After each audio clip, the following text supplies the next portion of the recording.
with the Awkward Insurance. We are so excited to have you all here and so excited to see you on the Awkward Insurance Facebook page too. Let's just jump right in because I'm just so excited all the time and you guys hear it all the time. So let's jump right in. Ashley, how are you doing today? I am doing fantastic. We are on the lunch break right now of our very first virtual CIC course of the year here at OIA. And knock on wood somewhere. Okay. Wait, what?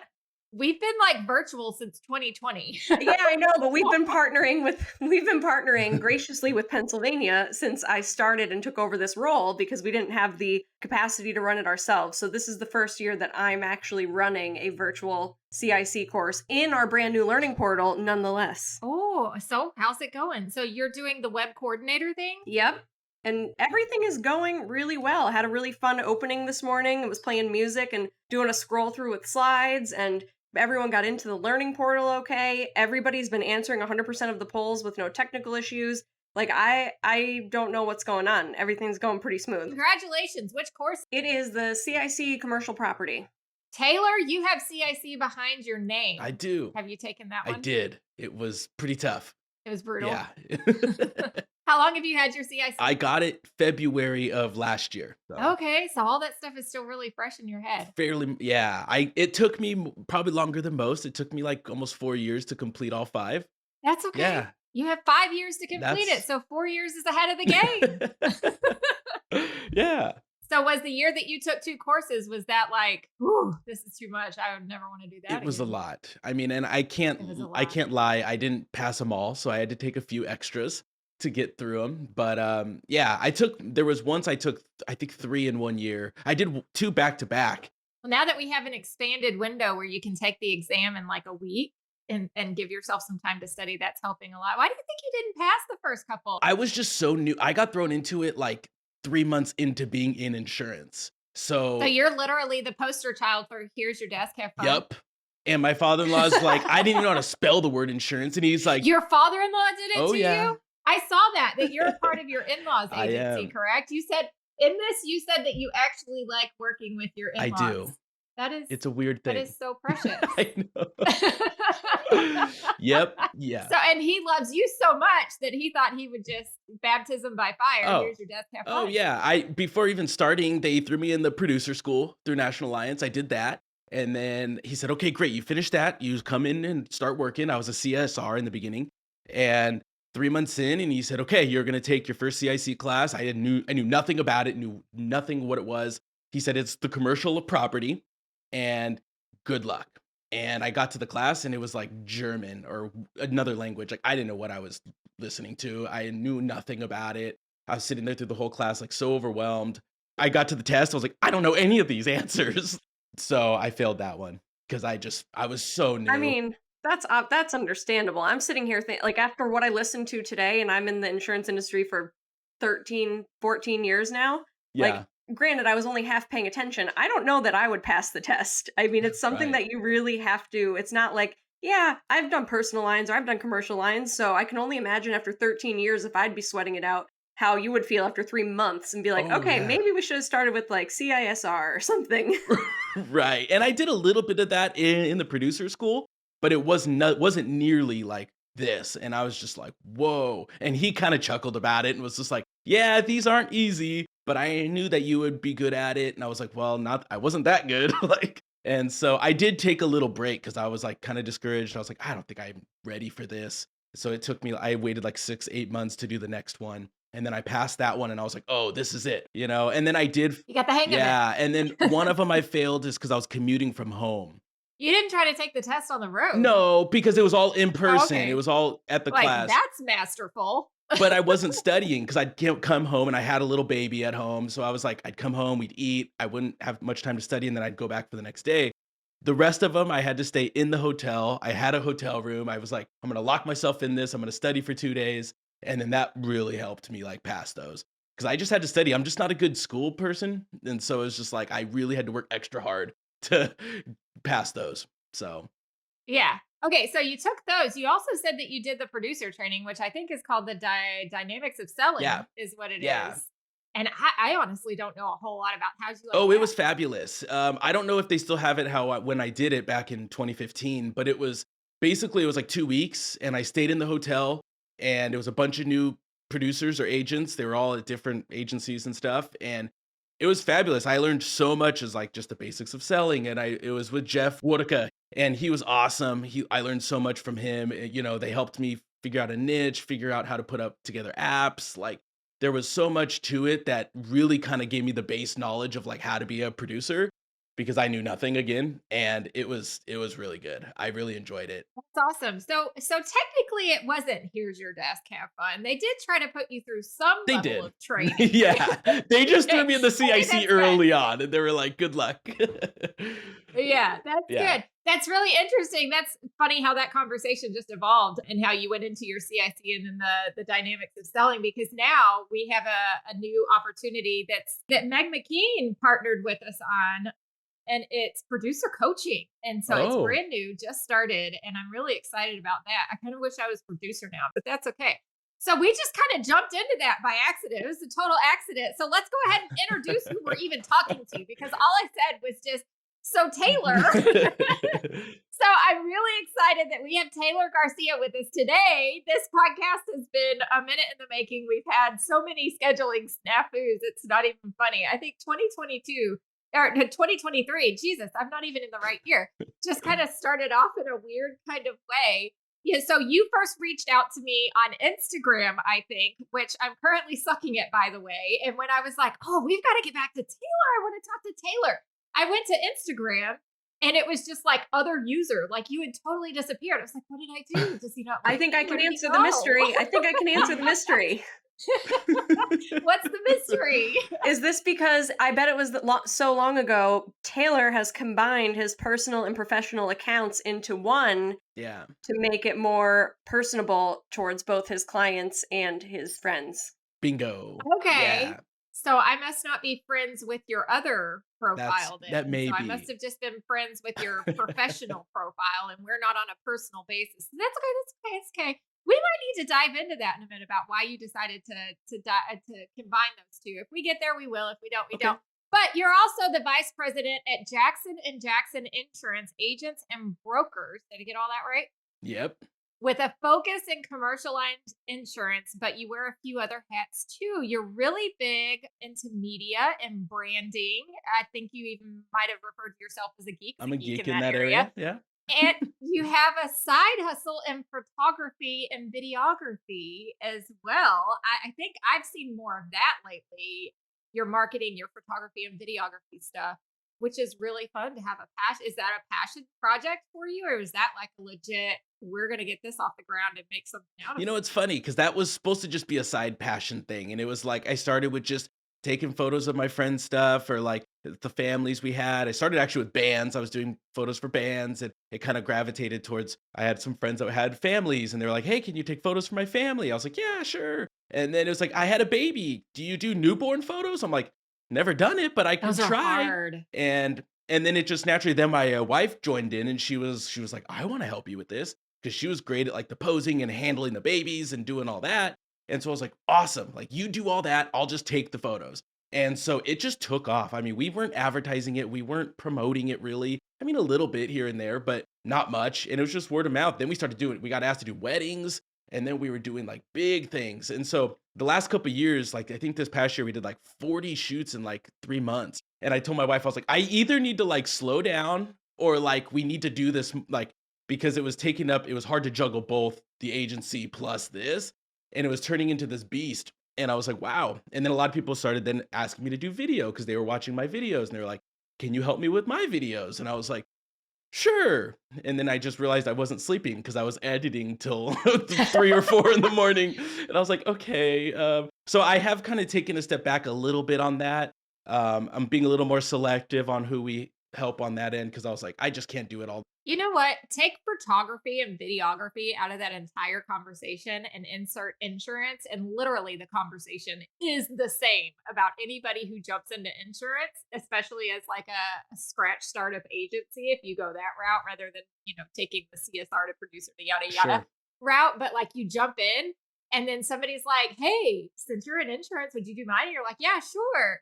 And then your spouse is like, looks like you're having fun. Can I help you? And you're like, yeah, okay.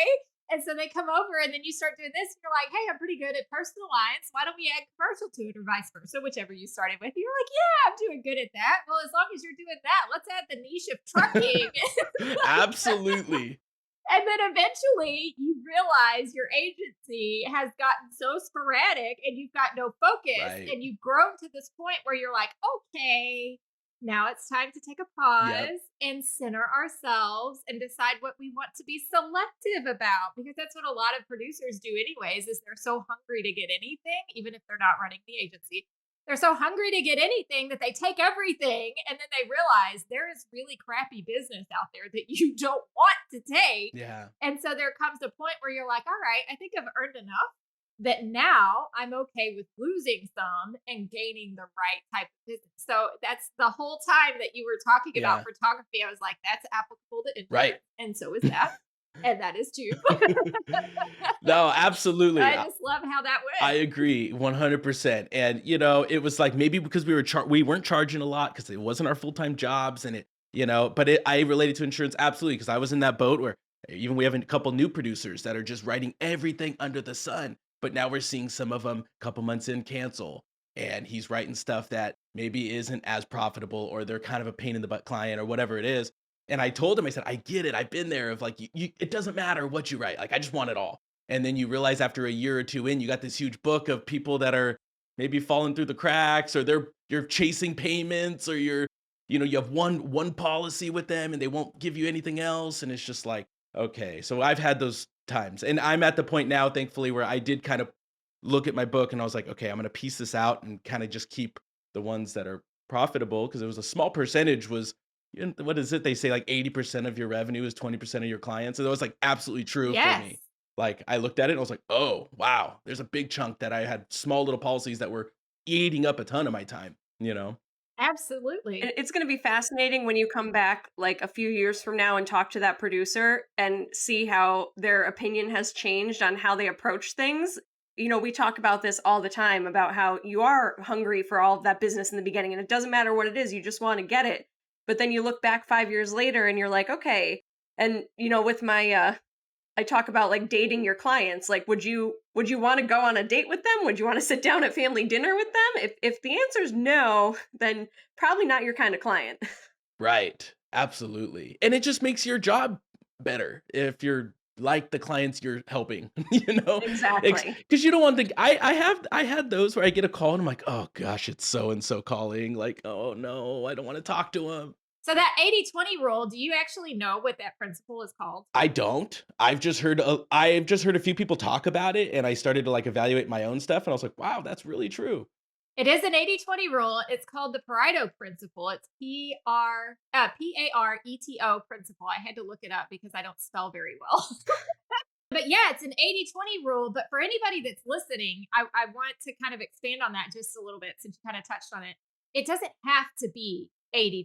So it's like 20% of your book is 80% of the business, it is 80% of the revenue. You got to figure out what that niche Right. is. And if you've got like a wide spray, though, if you start looking into your book and you find out that you've got a 50-50 of your book is 50% of your business, you want to try and figure out how to rein that in so that you can focus on that little niche that you've got going on or pick a niche that gets you there. And then from there, once you figure out what your 80-20 is, you can start to figure out your levels of customer service because the customer service that you provide to high net worth or ultra high net worth or maybe even high value market is not the same type of service that you're going to try and give to somebody who's a one-off auto policy that's not connected to a parent account. You're not going to handhold them through billing. Whereas that high net worth or ultra high net worth, whatever, you're gonna be like, oh yes, let me walk you through your billing right now and figure everything out for you. If you'll give me the numbers, I'll make the payment myself. Whatever. You're gonna handhold them a little bit more. So that's what that is. I was just curious if you knew what the principle is. There's a lot out there. I think when I was in personal lines, mine was more like a 70-30 split when we started digging into it a little bit more. Interesting. And I will hold that close and dear to my heart forever and preach it to every person Yeah. that ever crosses my path in terms of segmenting your book of business, not just necessarily that you need to pick a niche, but that you need to have segments of customer service levels so that all of your clients deserve customer service, but they may need a different level. Right. I absolutely believe that, and I was told that from when I very in the very beginning. You have to walk away from some of them if they're not willing to work with you and Yes. provide you what you need to do your job. You got to say no. And man, it was really hard to do. I was still like, even Yeah. though they weren't giving me what they were paying or what their policies were or any of the information I needed, I was still trying to make it work. And then I realized I got the quote, and then they ended up going somewhere else. And my father-in-law's like, told you, if they're not willing to work with you on this, it may not be, worth the time. Oh my gosh. So when we first connected, you were interested in talking about, you were like, hey, let's talk about a 2020 marketing strategy. I'm like, dude, it's the end of 2020. What's your 2023 marketing strategy? Let's go into the future Yeah. here. And not only that, I don't know if you know a whole lot about what we focus on with the Awkward Insurance podcast, but there are so many podcasts out there for producery types and decision maker types that the account managers and those in the agency that are not traditional decision makers or viewed as traditional decision makers, they often don't get pulled into those marketing strategies. And they're just sitting there doing the work that results from the marketing strategy, where if they knew what was going on, maybe they could contribute to it too and make it even better. So that's kind of, I'm hoping, where we can go today. If not, we can go wherever you want to go. No, we could go. Yeah, you tell me.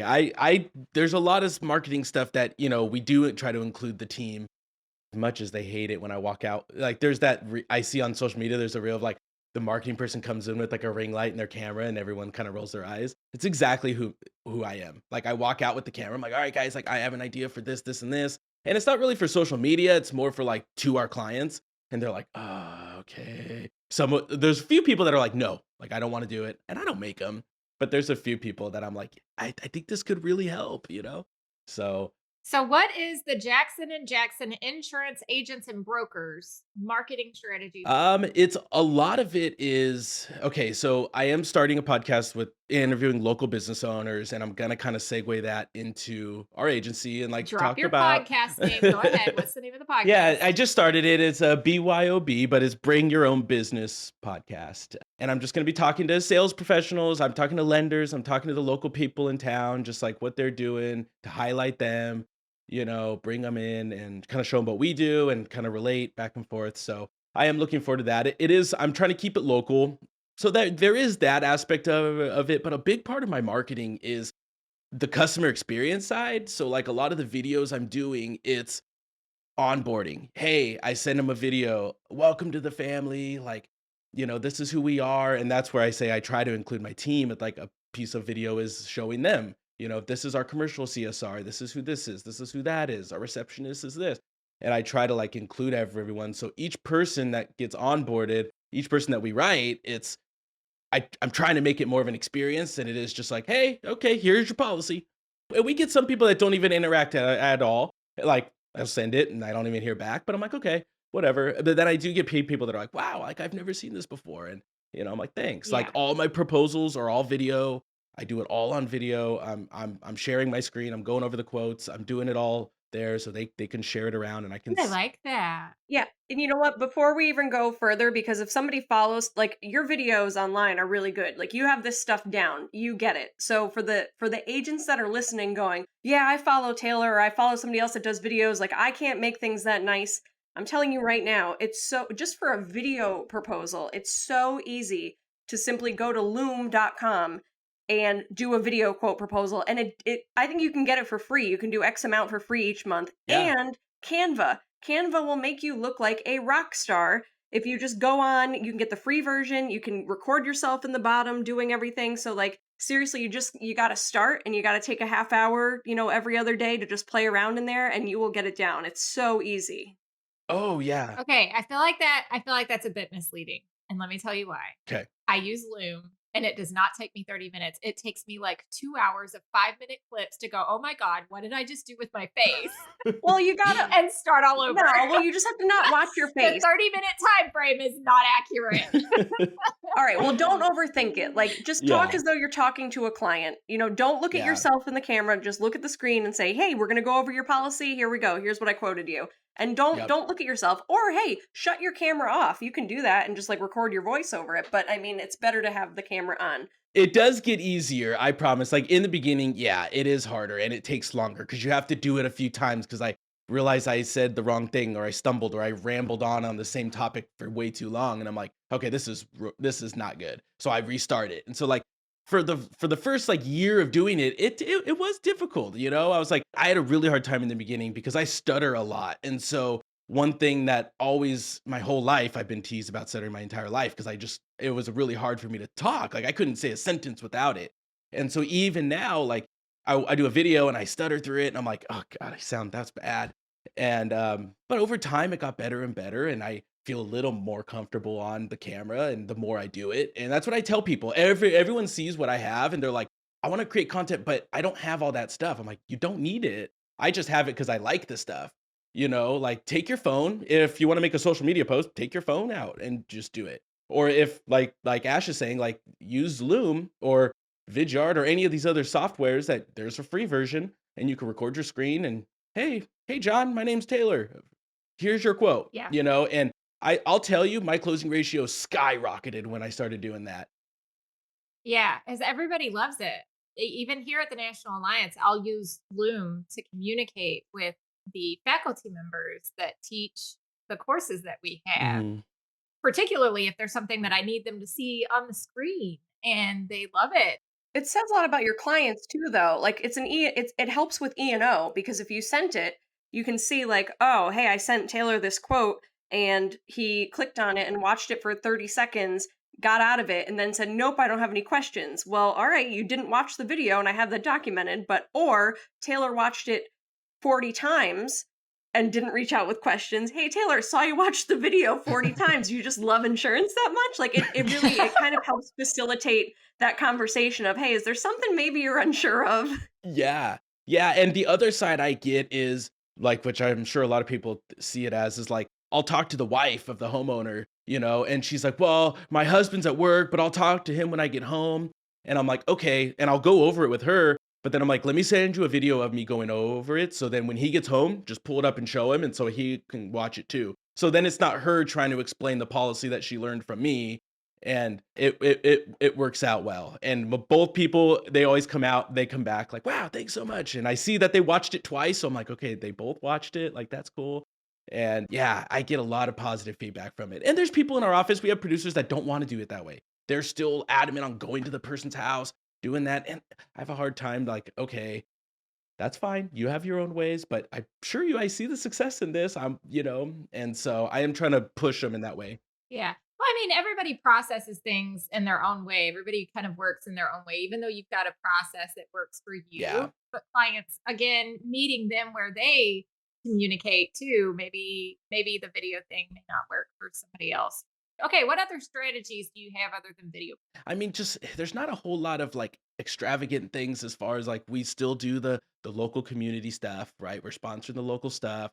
We try to do an event at least once or twice a year at our office. So we have a pretty large office. We got a pretty large parking lot, and we're right on the corner of our pretty much in the main area of our town. So we try to do like a big Halloween trunk or treat. So the whole town comes out, parks their cars, and the kids can walk around and trick or treat that way. And the reason we started like that one was because my wife and I's like we have two little kids, and our community's full of older people, 70 plus, I would say. So a lot of them aren't out. So my kids can't trick or treat in that neighborhood. So we're like, well, if we do like our own thing, it'll be fun for them. And so that's what we did. We decorate the office and we have music on, and we bring food and we order tacos or whatever it is that we want. We just bring a bunch of people. And then our church this year offered to sponsor it for this upcoming year to make it even bigger and have a bounce house and try to like make it a big thing. So we do try to do those, or we'll get the in and out truck to come to our office and hey, come on out, let's have a conversation, and you just come get food. You don't have to be anyone special. You just come on out. And so we're trying to do things like that because we have this location of where we are. It's like might as well utilize the space. And so we have been since COVID. Obviously, it really died off. We weren't doing that, and this is the first year we did the trunk or treat this last year, but this year we have a lot more plans of doing a few more. We try to do one with the city of or the Chamber of Commerce in town.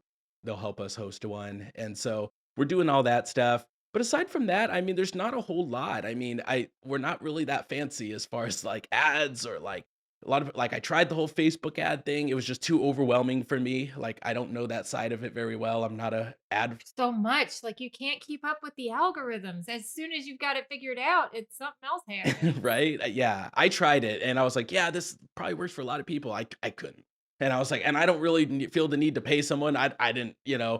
So we still do some old school marketing and reaching out to prospects and doing that thing and that's what we're going to continue to do. Like you were saying, we have a couple producers that have different niches and one of them say is a VFWs. He writes VFWs, American Legions and talks to all these old retired vets that go to these. Hey, okay. What is a VFW? So VFW is a place where like a retired vet can go and drink, basically. It's a little bar and the vets go and hang out there and Okay. you I'm can. glad you You're explained just it that saying way because that's VFW how like I it would was have. a total niche. I'm sorry. I said it as if everyone knows what a VFW is, No, but no, but I mean, I knew what it was from like having them back home, but that's exactly how I would have explained it. And then I thought, oh man, what if it's like, what if I explain it wrong when I say it's a bar where they could go drink? But I mean, I'm glad you said it too. So, cause I mean, that's what it is. Like I grew up knowing that. So I'm sure there's yeah, more and to it, but yeah, and like for that one's really interesting because he's a part of the Eagles, and it's basically like there's Moose Lodges and Elks Lodges, and there's these different groups, and it's the same concept, but they're the Eagles, the Fraternal Order of Eagles, and we insure about 500 of them around the country, and they do a lot more than just have a bar so you can drink. I mean, they like donate canine dogs to the police departments or donate flags to the cities, and a lot of more American kind of stuff. And we assure a ton of them, but they're all like 70 plus old retired vets, and we're not sending them a video proposal. Like he's talking to them or going into there, having a drink with them and like doing it that way. And he is also the producer's a big part of it as well. So that's how, so when you were saying that, like it depends on the demo, like who the producer's demographic is. I'm like, oh yeah. Cause I couldn't get that producer to send them videos. They would be like, what am I watching? you know? So we all kind of do things a little differently, but I think the biggest thing is just doing all the social media work is really working for us. Google is really helping us out. Our website, I try to keep that up to date. We get a lot of stuff through there. Basically, I think like I was always told was not one thing is just going to work, so do a bunch of things. So I'm like, I'll be in the community, I'll do the Chamber of Commerce, which is kind of old school networking. I'll do BNI, I'll do all these different groups, but then I'll also be posting videos on the regular and still all cold call. Now I'm focusing more on the larger businesses. So I do still reach out in the old school ways of like calling a bigger, larger business. But yeah, it's just a little bit of it all. they all go hand in hand. People panic like, well, what am I gonna? I don't know what to post on social media. Well, hey, if you're out in the community doing the community things, you could be at one meeting and take 10 photos, and no one's gonna know if you were at that meeting that day or a week later. So you can use all of those photos consistently. Or if you're cold calling and you're getting people shutting you down, you can start taking notes of, hey, this is why I was shut down, or this is what they didn't understand. Let me create a blog post about it, or let me create a, hey, do you understand the difference between comp and collision? Like we insurance agents, which I am one of them, we overcomplicate things. Some people don't know what a deductible is, and that's okay because they're not in insurance. So maybe we should do a post about it and explain it. Like don't overthink it. Yeah. I struggle with that too. You get wrapped up in your own And you're knowledge. gonna laugh, but I've gotten a significant amount of clients from TikTok. And I don't want to talk about it like I'm like this guru of or whatever. Hey, Googling you on that stuff right It's now. insure with Taylor, and I literally just will post and like I did one specifically about our homeowners carriers who don't like certain breeds of dogs, and what are the dogs that these carriers don't like? Because I was getting a lot of calls saying, "Hey, I have a pit bull," or "Hey, I have a whatever dog," and some of them were on that list, and I was like, "Look, like it's gonna be really hard." So I was getting this back to back. I was like, "Okay, this is a perfect video. Here's the list of breeds that carriers in California don't like." And I did that video. It didn't get it like what didn't go viral, but I got like 4 people that called and said, "Hey, I saw your video on TikTok about dog breeds. I have one of these dogs. What do I do?" Or, "Hey, I have a dog that bit someone. Now they're threatening to like I either have to euthanize the dog or I have to give it away or. And I'm like, "Okay." So I was able to find a carrier that was okay with it. But I got a lot of people like, "Hey, I saw that video about dog breeds." And like, I'm really fascinated to hear what carriers you have that are okay with these. And because some of them are good dogs. Like One of them is a Great Danes. I grew up with Great Danes. They're fabulous dogs, but they're on that list. And so like we do have a few carriers we can go to that are okay with it. Great Danes are mean? No, they can knock grandma down the steps when they pile drive past her to run down. Okay. Because they lean on you and they knock you down and Oh, they're good dogs. But so that's one. breaks my heart that they would be on a dog I list know. anywhere if they're just big old Oh, lovers. 100%. So yeah, and on TikTok I try to always talk about it in a different way. Like I'll talk about, okay, you're this is what you need for renters insurance because most of the people are probably younger. They're probably renting their first apartment. What do they need to look for renters insurance? And then maybe you have to get off your parents' auto insurance. What does that look like? So, but yeah, I just try it all. I'm doing a little bit of it all, and some of it works, some of it doesn't. And I try not to. I tell other agents that I talk to, like they get really discouraged because a video they post only gets 25 views, and they're like, "Oh," but I'm like, if 25 people heard me talk about this, I'm happy with it. Like, I'm not trying to be a Kardashian and be famous. Like, I just want to be famous in my little community. So I'm like, if 100 people watch it, I'm happy. And some of them go a little bigger, but you know, Good if one people likes the right? post. One person. That's great. Oh my gosh. So lots of fun stuff. We're kind of running out of time a little bit. I'm just having so I know much that fun. went really I fast. honestly think we're gonna Yeah, need a Taylor part I two. agree. But let's talk a minute. Let's kind of wrap up and find out why you decided to merge your two Instagram profiles together between business and personal. There are reasons for it. So anybody who's thinking like, oh, I feel the pressure to merge my two profiles together, please don't feel that Yeah. pressure. But let's find out why Taylor decided. Yeah, well, the biggest part was it was a lot to handle, like multiple accounts, right? I'm trying to juggle what to post on what. And the only things I like the personal side, I get it because a lot of people want to keep their kids private or whatever it is. Fortunately, my kids are all over my stuff. We don't share where they go to school or a few other things that like we try to like They're just so darn cute. It's hard not I to. know. And that was a big part of it was like I was getting a lot of people asking for insurance on that page because they were relating to me as a dad and whatever it was. And they're like, Taylor, do you do Oh, homeowners insurance, right? Like, and I'm like, yeah. And then I tag my insurance page to like follow me there. And I was just like, I don't know, like insurance is my life. Like I literally do this every day from like 5 in the morning to 8 o'clock at night. I might as well just try to blend the two. So that was really the reason is because I didn't want to manage two, and I thought I can kind of blend the two of my life professionally and personally into one, and my clients can see both sides of me. They could see the professional side, but then they also see me in a t-shirt in the kitchen singing into a whisk with my kids. You know what I mean? And it really kind of showed kind of who I am because I'm not like the traditional agent. I'm full of tattoos. I played drums my entire life. I'm like fairly modern, like I don't know. So, but I can dress nice and go into a big meeting and talk to business owners. So I kind of have both. So I try to blend the two. It's a tough balance, you know. The one thing I did kind of hold back on a little bit was the coverage talk. makes you feel a bit like you have multiple personalities at time when you're like, I like being this way, and then I Yeah. like being that way, and then there's also this person, and that person tells me no. Absolutely. And then you This look is my at reasonable side. and then you look at my Instagram and I have my photography page, our agency's page, my personal page, my professional page, and I'm like, I don't want all this. So I was like, I'm gonna have one for me, one YouTube channel for me. I'll have the agency stuff, and if I want to keep doing the photography, I'll do it there. So like, I just tried to condense it for my own sanity of trying not to like juggle where to post what.